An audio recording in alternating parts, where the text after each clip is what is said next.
Good morning everyone, welcome to civil services study.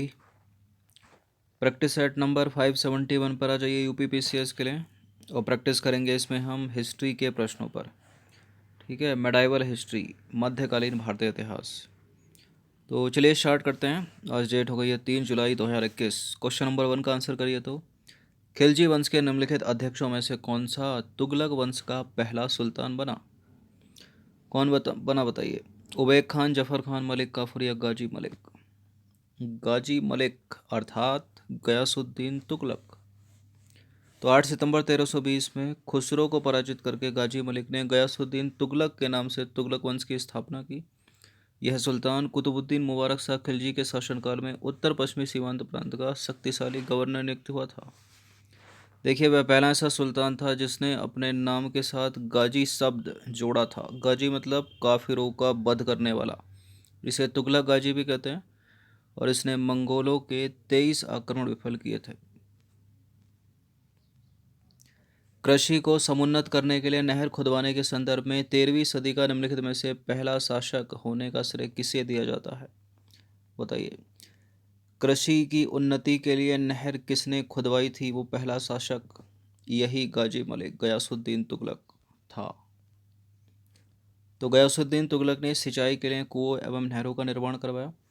कृषि को समुन्नत करने के लिए संभवतः नहर का निर्माण करवाने वाला यह पहला सुल्तान था। गयासुद्दीन की डाक व्यवस्था श्रेष्ठ थी और न्याय व्यवस्था के अंतर्गत उसने एक न्याय विभाग का निर्माण करवाया। क्वेश्चन नंबर 3 पर आ जाइए। तैमूर लंग ने किस वर्ष भारत पर आक्रमण किया? 1210, 1398, 1492 या 1526? 1526 ये डेट है। First battle of Panipat. Ibrahim Lodi और बाबर के बीच कौन जीता? बाबर। और यहाँ सही उत्तर हो जाएगा 1398 ईस्वी। तो देखिए, तुगलक राजवंश के अंतिम राजा मोहम्मद शाह के कार्यकाल के दौरान शक्तिशाली राजा तैमूर ने 1398 में भारत पर आक्रमण किया। उसने सिंधु नदी को पार किया और मुल्तान पर कब्जा किया तथा बहुत अधिक प्रतिरोध का सामना न करते हुए दिल्ली तक चला गया। क्वेश्चन नंबर 4 पर आ जाइए। दिल्ली सल्तनत के तुगलक राजवंश का अंतिम शासक निम्नलिखित में से कौन था? बताइए। दिल्ली सल्तनत में तुगलक राजवंश चल रहा है, अंतिम शासक कौन है? नसरुद्दीन महमूद शाह। तो तुगलक वंश का अंतिम राजा नसरुद्दीन महमूद शाह था। उसकी दुर्दशा को देखकर व्यंग से कहा जाता था क्या? विश्व के सम्राट तुगलकों का राज्य दिल्ली से पालम तक फैला हुआ था। देखिए, 17 दिसंबर 1398 को तैमूर का आक्रमण दिल्ली पर हो गया तथा सुल्तान जो है स्वयं गुजरात भाग गया। पुनः वजीर मल्लू खां ने सुल्तान को दिल्ली बुलाकर गद्दी पर बैठाया और 1412 में महमूद शाह की मृत्यु हो गई, जिससे तुगलक वंश का अंत हो गया। ठीक है। क्वेश्चन नंबर 5 पर आ जाइए। किस वंश के सुल्तानों ने सबसे अधिक समय तक देश में राज्य किया? ये प्रश्न तो कई बार रिपीट हुआ है। इसका उत्तर है तुगलक वंश। तो तुगलक वंश दिल्ली का एक राजवंश था जिसने 1320 से 1414 तक दिल्ली की सत्ता पर सर्वाधिक लंबे समय यानी 94 वर्षों तक राज किया। इस वंश में 3 शासक हुए। गयासुद्दीन तुगलक, उसका पुत्र मोहम्मद बिन तुगलक और उसका उत्तराधिकारी फिरोज तुगलक, ब्राह्मणों पर जजिया लगाने वाला। क्वेश्चन नंबर 6 पर आ जाइए। दिल्ली सल्तनत का सर्वाधिक विद्वान शासक कौन था? कौन था? मोहम्मद बिन तुगलक। ठीक है, MBT। तो देखिए, दिल्ली सल्तनत के सुल्तानों में मोहम्मद बिन तुगलक सर्वाधिक विलक्षण व्यक्तित्व वाला शासक था। वह अरबी फारसी का महान विद्वान था तथा ज्ञान विज्ञान की विभिन्न विधाओं जैसे कि खगोल शास्त्र, दर्शन, गणित, चिकित्सा विज्ञान, तर्कशास्त्र आदि विषयों में पारंगत था मोहम्मद बिन तुगलक। क्वेश्चन नंबर 7 पर आ जाइए। मोहम्मद बिन तुगलक अपनी राजधानी दिल्ली से कहाँ ले गया था? दिल्ली से ले गया था वो दौलताबाद। तो मोहम्मद बिन तुगलक ने अपनी राजधानी दिल्ली से हटाकर दौलताबाद बनाया। ठीक है। राजधानी परिवर्तन से पहले देवगिरी का नाम जो है दौलताबाद था। राजधानी परिवर्तन के कारण अलग अलग विद्वानों के अलग अलग मत बताए गए हैं। जैसे कि फरिश्ता के अनुसार, फरिश्ता ने क्या कहा है? सुल्तान दिल्ली की जनता को दंड देना चाहता था तथा दिल्ली को जला दिया। इब्न बतूता ने क्या कहा? दिल्ली के लोग सुल्तान को गाली भरे पत्र लिखते थे, अतः उन्हें दंडित करना चाहता था। क्वेश्चन नंबर 8 पर आ जाइए।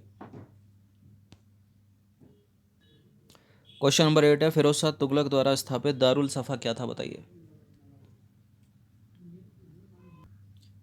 क्या था दारुल सफा? पुस्तकालय नहीं था, दानशाला नहीं था, एक खैराती अस्पताल था। तो देखिए, फिरोज शाह तुगलक को जो है खलीफा का नायब, सल्तनत काल का अकबर के उपनाम से भी जाना जाता है। मिस्र की खलीफा से 2 बार मान्यता पत्र प्राप्त करने वाला प्रथम मध्यकालीन सुल्तान फिरोज शाह तुगलक था। क्वेश्चन नंबर 9 पर आ जाइए। मोरक्को देश का यात्री इब्न बतूता किसके शासनकाल में भारत आया था? प्रश्न इंपॉर्टेंट है, कई कई बार पूछा है, तो आसान सा हो गया है, मोहम्मद बिन तुगलक। तो मोरक्को के मूल निवासी इब्न बतूता 1333 में मोहम्मद बिन तुगलक के शासनकाल में भारत की यात्रा की थी उसने, और मोहम्मद बिन तुगलक ने 1325 से 1351 तक शासन किया। मोहम्मद बिन तुगलक के बारे में वर्नी की तारीख फिरोज शाही, अमीर खुसरो की तुगलकनामा और इब्न बतूता की रिहला से जानकारी मिलती है।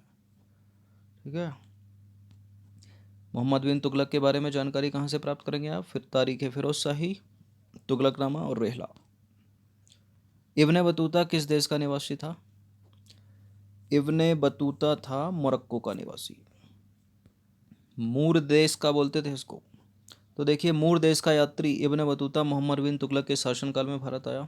मोरक्को वासी इब्न बतूता, जिसने उत्तरी अफ्रीका से अपनी यात्रा प्रारंभ की और 1333 में मोहम्मद बिन तुगलक के शासनकाल में भारत पहुंचा, यानी दिल्ली में। यहाँ वह दिल्ली का काजी नियुक्त किया गया, जो लगभग 8 वर्षों तक इस पद पर रहा। ठीक है, तो देखिए, इब्ने बतूता मोहम्मद बिन तुगलक के दूत के रूप में चीन भी गया था, और इब्ने बतूता ने रिहला की रचना की है। बड़ा पूछते हैं एग्जाम में इसको। क्वेश्चन नंबर 11 पर आ जाइए। निम्नलिखित में से पहला सुल्तान कौन था जिसने भारत में सांकेतिक मुद्रा का प्रचलन किया? भारत में सांकेतिक मुद्रा का प्रचलन करने वाला मोहम्मद बिन तुगलक ही था। तो मोहम्मद बिन तुगलक ने सांकेतिक मुद्रा का प्रचलन किया। इस योजना का उद्देश्य वैश्विक स्तर पर चांदी की कमी होने के कारण बाजार में चांदी के मूल्य के तांबे, कांसे अथवा पीतल के सिक्के जारी किए, इसे ही सांकेतिक मुद्रा कहा गया। देखिए, सुल्तान द्वारा सांकेतिक मुद्रा चलाने से पूर्व प्रभावी निगरानी तंत्र स्थापित न करने तथा जनता व अधिकारियों के भ्रष्टाचार के कारण बाजार में नकली सिक्कों की बाढ़ आ गई और योजना जो है असफल हो गई। क्वेश्चन नंबर 12 पर आ जाइए। किसने सल्तनत काल में डाक व्यवस्था का विस्तृत विवरण दिया है? डाक व्यवस्था की विस्तृत विवरण की बात हो रही है, इसका उत्तर है इब्ने बतूता। तो सल्तनत काल में डाक व्यवस्था को सुदृढ़ करने का श्रेय गयासुद्दीन तुगलक को जाता है। ठीक है, सुदृढ़ करने का श्रेय गयासुद्दीन तुगलक को, और सल्तनत काल में डाक व्यवस्था का विस्तृत विवरण देने वाला कौन? इब्न बतूता, मूर देश का नागरिक, यानी मोरक्को का। 13वां प्रश्न है, मध्यकालीन भारतीय राजाओं से रिलेटेड निम्नलिखित में से कौन सा स्टेटमेंट सही है? 3 में से केवल एक ही सही है, 3 गलत हैं। और सही कौन सा है वो? अलाउद्दीन खिलजी ने पहले एक अलग अर्ज विभाग बनाया, गलत है। बलबन ने अपनी सेना के घोड़ों को दागने की पद्धति शुरू की, गलत है। अलाउद्दीन खिलजी था वो। मोहम्मद बिन तुगलक के बाद दिल्ली के राजगद्दी पर उसके चाचा बैठे, गलत। फिरोज तुगलक ने गुलामों का एक अलग विभाग स्थापित किया, यही सही है। देखिए, फिरोज शाह तुगलक ने गुलामों का एक अलग विभाग स्थापित किया, दीवान ए बदगान। ठीक है, ये है उसका नाम। तो दीवान ए बदगान राज दरबार से संबंधित पद था, इसे फिरोज शाह तुगलक द्वारा स्थापित किया गया, और भारत के इतिहास में सल्तनत काल में इसे दास विभाग कहा जाता था। क्वेश्चन नंबर 14 पर आ जाइए। इतिहासकार बदायूनी ने किसकी मृत्यु पर कहा था कि सुल्तान को अपनी प्रजा से और प्रजा को सुल्तान से मुक्ति मिल गई है? बताइए। मोहम्मद बिन तुगलक, ऑप्शन नंबर डी। तो मोहम्मद बिन तुगलक के जीवन के अंतिम समय में प्लेग फैल गया।